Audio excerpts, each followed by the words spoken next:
So hello guys, welcome back to the channel. I hope you all are absolutely fine and sound, and a lot of you are asking about the credits issue, that you are unable to claim the credits for the code lab of the GenAI Academy APAC edition or even for the hackathon. What is the update? Let's cover it in detail and I'll share you how you can claim the credits. All the resources are there. So now from the GenAI Academy APAC edition cohort 2 season, earlier they used to provide credits worth $5. Okay, now they are not providing it. Now you have to redeem using your own details.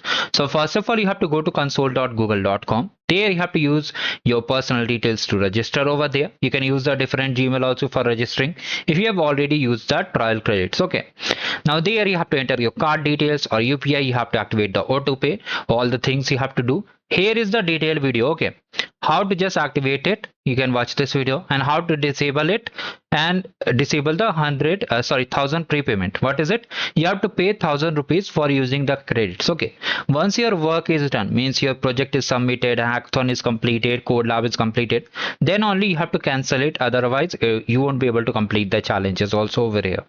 So these are the things you need to understand. Some of you are asking, should we do this method or not? See, if you are a student, you can't take risk. You can just avoid this program. You can join the arcade program also, where you'll be getting 100% free swags. I've covered everything. You can watch the video.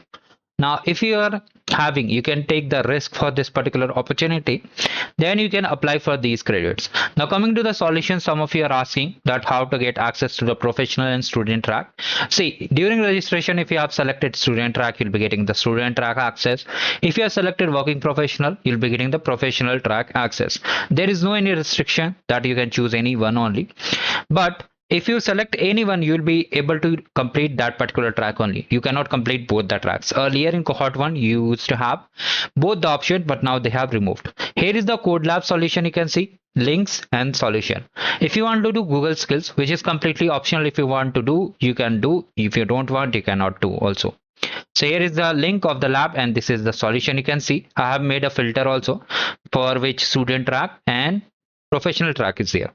Only one track is mandatory. You don't need to do both the tracks. Coming over here, one more challenge that is currently live, that is the design one. Okay, some of you are asking about this particular challenge, this design one.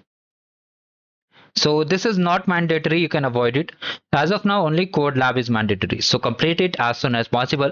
If you still have any doubts, do let me in the comment section. Thank you, goodbye. I have shared all the resources link in the description. Goodbye and have a great day ahead.